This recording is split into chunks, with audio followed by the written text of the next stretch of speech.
तरंगदैर्ध्य। तो आज संक्रमण के बारे में सीखेंगे, ध्यान से समझना, ये बहुत इंपॉर्टेंट टॉपिक है। बोर्ड एग्जाम में इससे क्वेश्चन बनते ही बनते हैं। तो हम मान लेते हैं एक एटम है जिसका एटॉमिक नंबर क्या है, जेड। इसमें कई ऑर्बिट्स होंगी। ये फर्स्ट ऑर्बिट है, सेकेंड ऑर्बिट है, थर्ड ऑर्बिट है, फोर्थ ऑर्बिट है, ऐसे बहुत सारी ऑर्बिट्स होंगी। इन ऑर्बिट्स को ही क्या बोलते हैं, एनर्जी लेवल कहते हैं, ऊर्जा स्तर कहते हैं। मान लो कोई इलेक्ट्रॉन यहाँ पे है फर्स्ट ऑर्बिट में, अगर इसको एक्सेस ऑफ एनर्जी मिलेगा, बाहर से ऊर्जा मिलेगी, एक्सेस ऑफ एनर्जी, तो ये इलेक्ट्रॉन क्या होगा, ट्रांजिट होगा, अर्थात ये अपने एक एनर्जी लेवल से दूसरे एनर्जी लेवल को जाएगा। या हो सकता है कि तीसरे को चला जाए, या हो सकता है चौथे को चला जाए, पांचवें को चला जाए, या छठवें को चला जाए, या सातवें को, बस ऐसे ही चलता रहेगा। यहाँ पे जो भी ये इलेक्ट्रॉन है जो अपर एनर्जी लेवल में जा रहे हैं, वो ऊर्जा का क्या कर रहे हैं, अवशोषण कर रहे हैं। इस तरीके की ज्योमेट्री ना बनाकर हम लोग ऐसे बनाते हैं, ध्यान से समझिएगा। ये मान लेते हैं लोअर एनर्जी स्टेट है। कौन सी एनर्जी स्टेट है, लोअर एनर्जी स्टेट, यानी निम्न ऊर्जा अवस्था।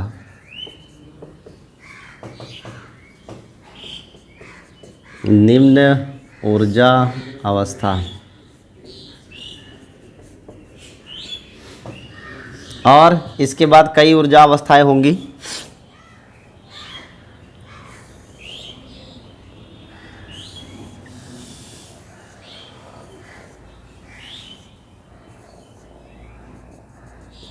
ऐसे, ये इन्फिनिट है,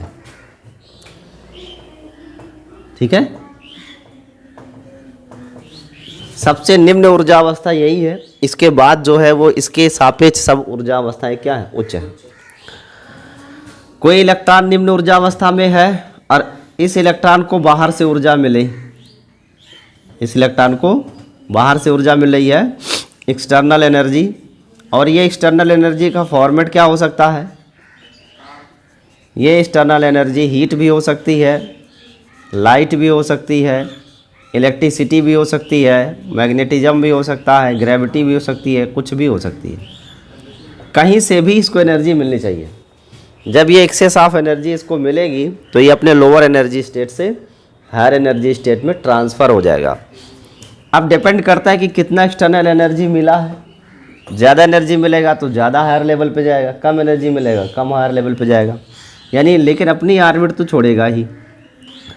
तो मान लो ये फर्स्ट है यानी इज इक्वल टू 1, और ये सेकंड है यानी इज इक्वल टू 2, और ये थर्ड है 4, और ये है 5, ये है 6, ऐसे 7 है, ऐसे 8 है, और लास्ट में इनफाइनाइट है। मतलब इनफाइनाइट का मतलब हुआ कि इलेक्ट्रॉन परमाणु से ही बाहर निकल जाएगा, इसको बोलते हैं इन्फिनिट। फर्स्ट से सेकंड को भी जा सकता है, फर्स्ट से थर्ड को भी जा सकता है, फोर्थ तो छूट ही गया था बीच में, वो 4, 5, 6, 7 यहाँ एनर्जी गैप धीरे धीरे कम होता जाता है। फर्स्ट से ये फिफ्थ में भी जा सकता है, और छठे में भी जा सकता है, सातवें में भी जा सकता है, इन्फिनिट को भी जा सकता है। यानी एक इलेक्ट्रॉन जो पहले निम्न ऊर्जा अवस्था में है, ये एक्सेस ऑफ एनर्जी मिलेगा तो इन डिफरेंट एनर्जी लेवल्स में वो ट्रांजिट हो सकता है। मान लो कोई इलेक्ट्रॉन सेकंड लेवल पे है तो सेकंड से कहाँ जाएगा, थर्ड को, या फिर फोर्थ को, या फिर फिफ्थ को जाएगा, 6 को जाएगा, 7 को जाएगा। इस तरीके से वो एटम से बाहर भी जा सकता है। ऐसे कोई अगर यहाँ पहले से ही ऑलरेडी थर्ड में होगा तो वो फोर्थ में ट्रांजिट हो जाएगा, फिफ्थ में हो सकता है, 7, और out of electron, out of atom भी हो सकता है। नेक्स्ट ऐसे जी। तो इस तरीके से इलेक्ट्रॉन अपने एक लोअर एनर्जी स्टेट से एक्सटर्नल एनर्जी को अब्जॉर्व करके हायर एनर्जी स्टेट में ट्रांसफ़र हो जाता है। यहाँ पर एनर्जी का क्या हुआ है, एब्जॉर्प्शन, एनर्जी क्या हुई है, अब्जॉर्ब हुई है, और जो एनर्जी अब्जॉर्ब हो गई है इसलिए इसे बोलते हैं अब्जॉर्प्टिव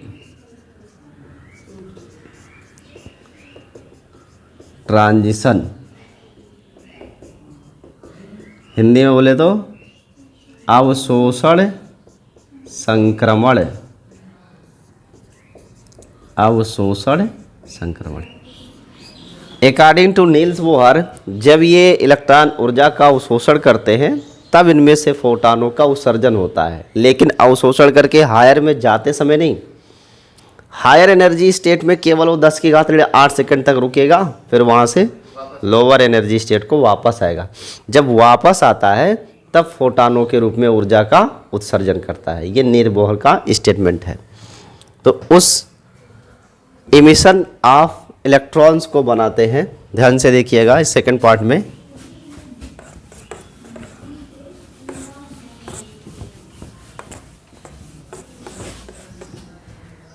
ये अवशोषण संक्रमण, कोई प्रॉब्लम तो नहीं ना है? ये स्क्रीन पे है। ये लोअर एनर्जी स्टेट है, इसको साइड में LES लिखे। लोअर एनर्जी स्टेट निम्न ऊर्जा अवस्था है। इसके बाद इस जितनी भी ऊर्जा अवस्थाएं हैं वो इससे उच्च की हैं।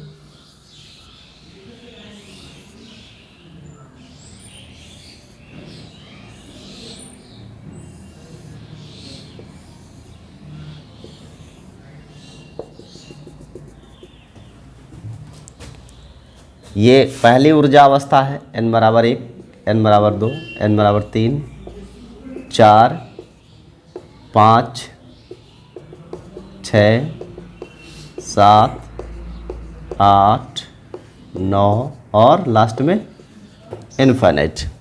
ये एनर्जी लेवल्स हैं, डिफरेंट एनर्जी लेवल।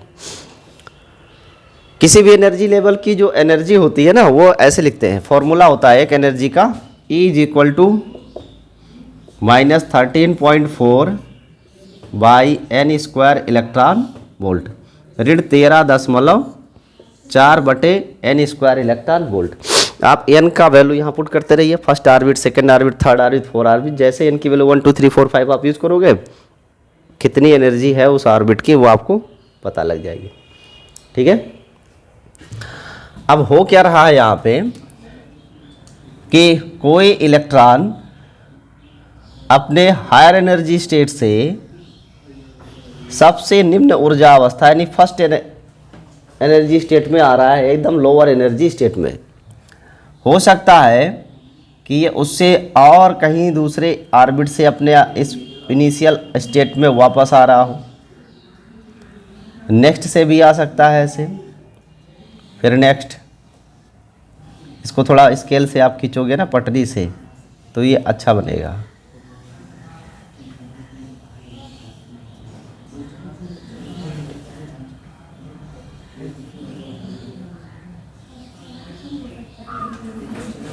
इस तरीके से।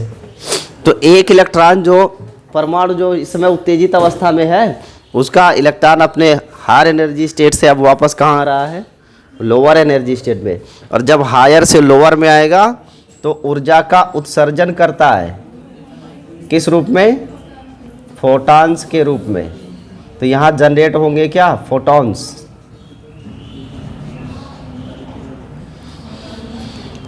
इसके बाद हो सकता है कि परमाणु में इलेक्ट्रॉन किसी उच्च ऊर्जा अवस्था से दूसरी ऊर्जा अवस्था में आ रहा हो, तो ऐसे बना सकते हैं संक्रमण को।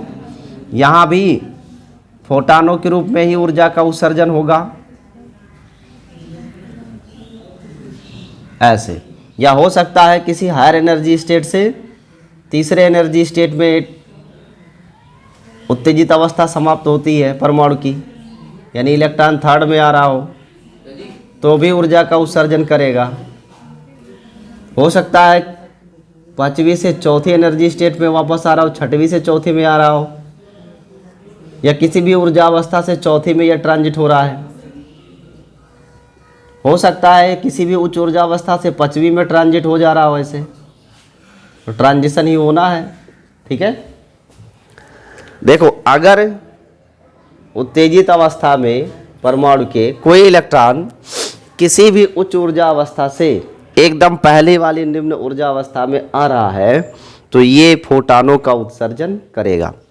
हायर से लोअर में कहीं से भी आ रहा हो, जैसे किसी भी एनर्जी स्टेट से सेकंड में आया तब भी ऊर्जा का उत्सर्जन होगा, किसी भी ऊर्जा अवस्था से तीसरे में आया तब भी ऊर्जा का उत्सर्जन, यानी हायर टू लोअर जब भी ट्रांसफर होगा इलेक्ट्रॉन ऊर्जा का उत्सर्जन करेगा।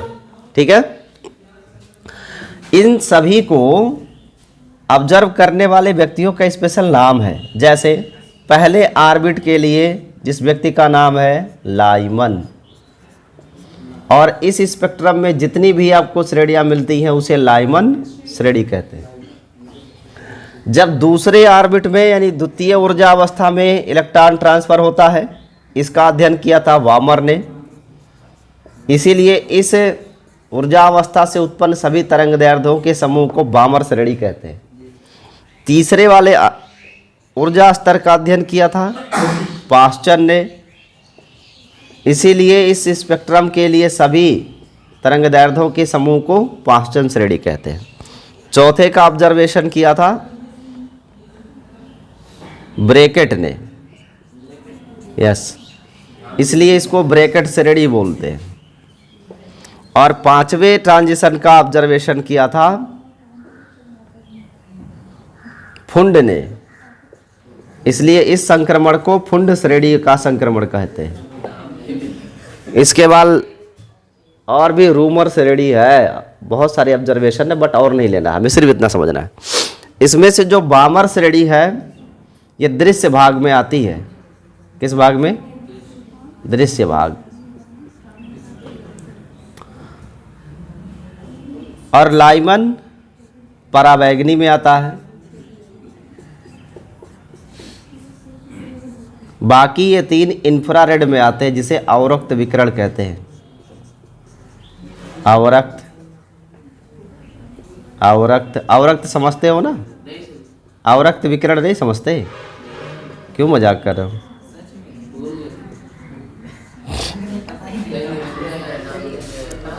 देखो, जो विकिरण स्पेक्ट्रम बनेगा उस स्पेक्ट्रम पे इलेक्ट्रोमैग्नेटिक वेव पढ़ाई गई है ना, विद्युत चुंबकीय तरंगे, तो उसमें आपको परावैगनी किरण बताई गई कि नहीं बताई गई? एक्स किरणें बताई गई, गामा किरणें बताई, सब बताया गया। वैसे यहाँ भी है। जो लाइमन ने ऑब्जर्व किया था वो परावैगनी स्पेक्ट्रम की श्रेणी थी, बामर ने जो ऑब्जर्व किया था वो दृश्य भाग का हिस्सा था, यानी ये विजुअल लाइट है जो हमें दिखती है। तो जो इस लाइट बनती है ना, इसमें विब जार पढ़े हो कि नहीं? तो ये बैगनी है और ये रेड है। रेड के बाद भी स्पेक्ट्रम होता है, उसे इंफ्रारेड कहते हैं। क्या कहते हैं? इंफ्रारेड। हिंदी में इसे ही अवरक्त विकिरण कहते हैं। और परावैगनी के बाद भी विकिरण होता है, उसे अल्ट्रावायलेट कहते हैं। परावैगनी विकिरण, बैगनी के आगे भी अल्ट्रावायलेट यूवी रेडिएशन कहा जाता है। और ये जो बीच का भाग है ये पूरा क्या है? विजुअल स्पेक्ट्रम का हिस्सा होता है, दृश्य भाग कहलाता है। तो जो इन्होंने ऑब्जर्वेशन किया था उसमें बामर श्रेणी कहाँ आती है? विजुअल स्पेक्ट्रम में आती है। जबकि लाइमन कहाँ आते हैं? परावैगनी में। और बाकी अन्य तीन कहाँ दिखते हैं हमको? इंफ्रारेड में दिखते हैं। तो इनका ऑब्जर्वेशन जिस जिस जगह पे किया गया है वो ऐसे नाम दे दिया गया, जिसने किया था उन्हीं के नाम से श्रेणी बना दी गई। एग्जाम में आपसे क्वेश्चन पूछता है, पूछेगा कि निम्न में से कौन सा, इसमें ऐसे लिखेगा विकिरण का कौन सा भाग दृश्य प्रकाश में पाया जाता है। 4 ऑप्शन रहेगा, उसमें से क्या होगा? बामर श्रेणी। या निम्न में से उत्सर्जन की कौन सी श्रेणी परावैगनी में आती है? लाइमन श्रेणी। ठीक है, तो लाइमन, बामर, पाश्चन, ब्रैकेट, फुंड, ये किस स्पेक्ट्रम के भाग में बनते हैं वो भी ध्यान में रखना है। और ये ऊर्जा का उत्सर्जन तभी करेंगे जब हायर एनर्जी स्टेट से लोअर एनर्जी स्टेट में इलेक्ट्रॉन ट्रांसफ़र होगा। यही है नील्स बोहर का स्टेटमेंट। जबकि रदरफोर्ड का कहना था कि हमेशा ऊर्जा का उत्सर्जन करते रहते हैं, जो कि सही नहीं है, यही सही है। क्या आपको इतनी बात समझ में आई है? अब इसके बाद हम सीखेंगे कि अगर मान लो परावैगनी या आपको ये दृश्य भाग या इंफ्रारेड पता करना है तो कैसे पता करोगे कि ये इंफ्रारेड में आया? इन लोगों ने कैसे ज्ञात किया? तो निश्चित है इन्होंने वेवलेंथ ज्ञात की होगी तरंगदैर्ध्य, उसी तरंगदैर्ध्य से अनुमान लगा होगा कि कौन सा दृश्य भाग में जाएगा, कौन सा परावैगनी में जाएगा और कौन सा आवर्त में जाएगा। तो हमें भी सीखना है कि इन सभी स्पेक्ट्रमों में वेवलेंथ को कैसे ज्ञात करते हैं। तो पहले इतना नोट कर लीजिए, फिर इसके आगे बताते हैं। नेक्स्ट देखिए, अब इसमें हम लोग वेवलेंथ कैलकुलेट करेंगे कि वेवलेंथ कैसे आएगी और कितनी होगी। तो वेवलेंथ कैलकुलेट करने के लिए हम किसका फॉर्मूला यूज़ करेंगे? नील्स बोहर का। हम मान लेते हैं कि कोई इलेक्ट्रॉन n1 से n2 में संक्रमण करता है। ध्यान से समझिएगा, इलेक्ट्रॉन n1 से n2 में ट्रांसफर हो रहा है। इसका मतलब ये n1 लोअर एनर्जी स्टेट है और n2 हायर एनर्जी स्टेट है। तो n1 से n2 में गया। इसका जस्ट उल्टा क्या होगा? अगर हम इसको हायर एनर्जी स्टेट मान लें और इसको लोअर, ध्यान से मेरी बात ध्यान से सुनिएगा, मैं इसको लोअर एनर्जी स्टेट मान लेता हूँ और इसको हायर एनर्जी स्टेट मान लेता हूँ। तो अगर इलेक्ट्रॉन लोअर से हायर में जाएगा तो ऊर्जा उत्सर्जित नहीं होगी, ऊर्जा अवशोषित होगी। और अगर हायर से लोअर में आएगा तो ऊर्जा क्या होगी? उत्सर्जित होगी। तो हमने ऊर्जा का उत्सर्जन लेना है कि अवशोषण? उत्सर्जन, क्योंकि तरंगदैर्घ्य तो उत्सर्जन में मिलेगा ना।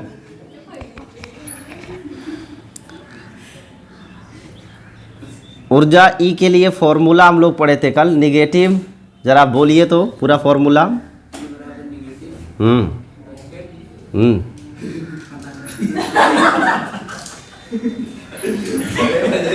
फॉर्मूला बोलो।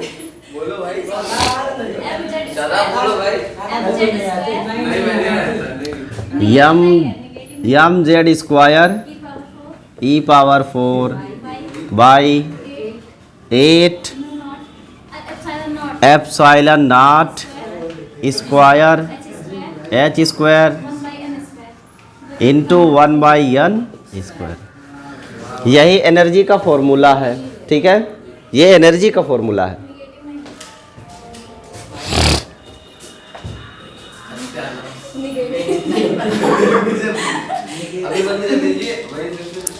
तो देखते हैं, कोई इलेक्ट्रॉन n1 से n2 में अगर संक्रमण करता है तो वेवलेंथ कैसे फाइंड आउट करनी है। एनर्जी बराबर minus M Z E square, that's it, जो भी होता हो, बाई 1/n स्क्वायर होता है। इसमें से जो क्वांटिटी आप देख रहे हो, इस क्वांटिटी के लिए रिस्पेक्टिवली हम अगर फर्स्ट ऑर्बिट की बात करेंगे तो यहाँ n1 यूज़ करेंगे, minus M Z square E power 4 by 8 epsilon not square H square into 1/n1 square. और E2 बराबर लिखेंगे negative M Z square E power 4 by 8 epsilon not square H square into 1/n2 square लिखेंगे, ठीक है? Delta E की value क्या होगी? यानी उत्सर्जित ऊर्जा, कितनी ऊर्जा का उत्सर्जन हुआ है वो अमाउंट हम ज्ञात कर लेते हैं। उत्सर्जित ऊर्जा की मात्रा, उत्सर्जित ऊर्जा की मात्रा ज्ञात करने के लिए हमें E2 में से E1 को घटाना होगा। E2 mean this negative M Z square E power 4 by 8 epsilon not square H square into 1/n2 square में से घटाएंगे। घटाओगे तो माइनस लगाओगे ना यहाँ, लेकिन यहाँ ऑलरेडी माइनस है तो माइनस माइनस प्लस हो जाएगा। Same result M Z square E power 4 by 8 epsilon not square H square into 1/n1 square. दोनों में जो मात्रा समान है उसे कॉमन ले लीजिए और इसको डेल्टा ही बना लेते हैं। कॉमन है M Z square E power 4 by 8 epsilon square H square और इंटू क्या बचेगा? पॉजिटिव नंबर को पहले लिखिए, जो पॉजिटिव में है वो है 1/n स्क्वायर, इससे पहले लिखेंगे, और माइनस ये निगेटिव के साथ है n2, इसको बाद में लिखेंगे 1/n2 स्क्वायर। ये डेल्टा ई अर्थात कितनी ऊर्जा इस संक्रमण से उत्सर्जित होगी वो मुझे मिल जाएगा। इस ऊर्जा का उपयोग करके हम तरंगदैर्घ्य ज्ञात कर लेंगे। कैसे? डेल्टा ई बराबर क्या होगा? एच न्यू या एच सी वाई लैम्डा। क्यों होगा ऐसा? क्योंकि ई बराबर होता है एच न्यू और एच न्यू क्या है? फोटोन की ऊर्जा। और हम जानते हैं कि जब इलेक्ट्रॉन उच्च ऊर्जा अवस्था से निम्न ऊर्जा अवस्था में आता है तो प्रकाश ऊर्जा के रूप में वो अतिरिक्त ऊर्जा का उत्सर्जन करता है। प्रकाश ऊर्जा फोटोनों से मिलकर बनी होती है, तो ये एक फोटोन की ऊर्जा के बराबर हो जाएगा। अब इसके बाद में लैम्डा हमें अगर कैलकुलेट करना है तो एच सी से क्या करना होगा, भाग। तो यहाँ से अगर हम लिखते हो तो 1 बाई लैम्डा बराबर लिख सकते हैं delta E by H into C. अगर हम लैम्डा फाइंड आउट करना चाहते हैं 1 बाई लैम्डा, तो इसको यहाँ क्या करना होगा, बाई में करना होगा। तो 1 by lambda is equal to delta E by H into C, और डेल्टा ई की वैल्यू ये है। तो यहाँ पे क्या लिखेंगे हम, 1 by lambda is equal to delta E 1 by H into C, और डेल्टा ई की जगह लिखेंगे M Z square E power 4 by 8 epsilon not square H square और into 1 by n1 square minus 1 by n2 square. इसमें से H square का इसमें गुणा कर लेंगे तो पूरा क्यूब हो जाएगा। So we have 1 by lambda as a M Z square E power 4 by 8 epsilon not square H cube C, और इंटू जेड स्क्वायर और into 1 by n1 square minus 1 by n2 square. यही तो मिलेगा जी। Z square है तो यहाँ पे Z square ही तो है, उसको अलग कर लिया। अच्छा 2 बारी लिख दिया गलती से, सॉरी, ये हटा देते हैं। ये जेड स्क्वायर हमने यहाँ लिख लिया। अब जो ये राशि आप देख पा रहे हो फर्स्ट वाले टर्म में लिखी हुई है ना, इसे कहते हैं Rydberg constant M E power 4 by 8 epsilon not square H cube C बराबर होता है कैपिटल आर। इसे कहते हैं रिडबर्ग नियतांक, रिडबर्ग नियतांक इसे कहते हैं। ठीक है, तो जहाँ पर ये अमाउंट लिखा उसको हटा के वहाँ कैपिटल आर लिख सकते हैं। क्या ये स्क्रीन पे है? 1 by lambda is equal to, ये पूरा हटा के यहाँ क्या लिखना हमको, कैपिटल आर। तो हम ऐसे लिखे Z square into capital R और into 1 by n1 square minus 1 by n2 square. यही वेवलेंथ का क्या है, फॉर्मूला है। जेड क्या है इसमें, परमाणु क्रमांक। अगर हाइड्रोजन यूज़ करोगे तो जेड की वैल्यू 1, अगर लिथियम यूज़ करेंगे तो जेड की वैल्यू 3 यूज़ करेंगे। अगर हमने सोडियम यूज़ किया तो सोडियम के लिए एन की वैल्यू 11 यूज़ करेंगे, पोटेशियम के लिए 19। यानी जो एटम यूज़ करोगे वो परमाणु क्रमांक यहाँ लिखना है। लेकिन ये जो लाइमर बामर पास्टन ब्रैकेट फुंड आप देख रहे हो, ये श्रेणियाँ हाइड्रोजन के अल्फा स्पेक्ट्रम की हैं। किसके लिए है, हाइड्रोजन के स्पेक्ट्रम की है। तो अगर मुझे स्पेशली हाइड्रोजन स्पेक्ट्रम की बात करनी हो तो हाइड्रोजन स्पेक्ट्रम के लिए जेड की वैल्यू क्या यूज़ करेंगे, 1, क्योंकि हाइड्रोजन का परमाणु क्रमांक 1 होता है। तब ये 1 बाई लैम्डा बराबर आ जाएगा only capital R into 1 by n1 square minus 1 by n2 square. जी इसका मान होता है, इसमें सभी मानों को रखेंगे। यम का इलेक्ट्रॉन का द्रव्यमान, इलेक्ट्रॉन का आवेश, एप्सिलॉन नॉट, प्लांक नियतांक, सी का मान, इसको रख के हल करेंगे तो वैल्यू आएगी। कितनी आती है अभी बताता हूँ, पहले ये फॉर्मूला था आप नोटिफाई करो, इसे नोट कर लीजिए। यही है वेवलेंथ ज्ञात करने का फॉर्मूला। देखिए इसमें जो हमने अभी फॉर्मेट यूज़ किया ना, उसमें रिडबर्ग कांस्टेंट है। रिडबर्ग कांस्टेंट आर की वैल्यू होती है 1.097 इंटू 10⁻7 मीटर इनवर्स। ठीक है, अब ये जो फॉर्मूला हमने वेवलेंथ का फाइंड आउट किया, 1 by lambda is equal to capital R 1 by n1 square minus 1 by n2 square. इसमें केस 1, पहला केस, अगर ट्रांजिशन में प्राइमरी लेवल 1 है और n2 का मान दूसरा है, तीसरा है, चौथा, पांचवा, इस तरीके से कोई भी ऊर्जा स्तर हो, यानी इलेक्ट्रॉन दूसरे से पहले में आ रहा हो या तीसरे से पहले में या चौथे से पहले में, कहीं से भी अगर फर्स्ट लेवल में यानी निम्न ऊर्जा अवस्था में आ रहा है, पहली ऊर्जा अवस्था में, तो ये कौन सी श्रेणी बनेगी जी, लाइमन श्रेणी। कौन सी श्रेणी बनेगी, लाइमन श्रेणी। तो लाइमन श्रेणी के लिए n1 की जगह क्या यूज़ करना है, 1, और n2 की जगह क्या यूज़ करना, 2, 3, 4, 5 में से कुछ भी।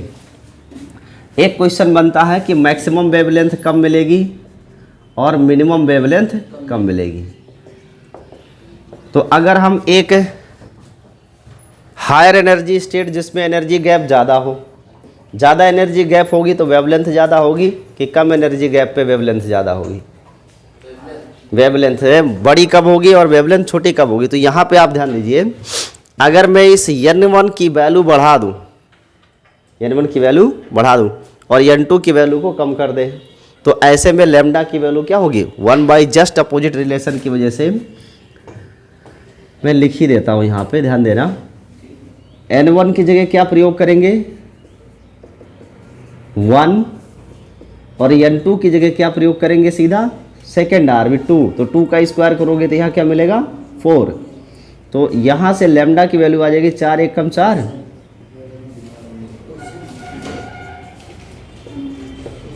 और अंश में क्या आएगा? 4 में से 1 गया 3, 3/4, तो लैम्डा की वैल्यू हो जाएगी 4/3 और गुणे 1/r, यही तो मिलेगा। इसके बाद अगर मैं n1 की वैल्यू यहाँ प्रयोग कर लेता हूँ, कितना? 1 रहेगा तभी लाइमन बनेगा। n2 की जगह मैं इनफाइनाइट प्रयोग करता हूँ तो 1/इनफाइनाइट ही आएगी, इसकी वैल्यू 0 आएगी, तो 1/लैम्डा की वैल्यू r आ गई, तो लैम्डा की वैल्यू क्या हो जाएगी? 1/r। आप बताओ ये 1/r बड़ा है कि 4/3 गुणे 1/r बड़ा है? कौन सी क्वांटिटी बड़ी होगी? यही क्वांटिटी तो बड़ी होगी ना, क्योंकि ये 4/3 गुना यानी 1 पॉइंट समथिंग गुना आ रहा है ये, और ये सिर्फ 1/r है। तो बड़ी वेवलेंथ कहाँ मिल रही है? जब पास वाली ऑर्बिट से ट्रांजिशन हो रहा है, यानी मैक्सिमम वेवलेंथ कब मिलेगी? जब n2 बराबर 2 से n1 बराबर 1 में ट्रांजिशन होगा, यानी सेकेंड ऑर्बिट से फर्स्ट ऑर्बिट का ट्रांजिशन होगा, तो मैक्सिमम वेवलेंथ मिलेगी। मिनिमम वेवलेंथ कब मिलेगी?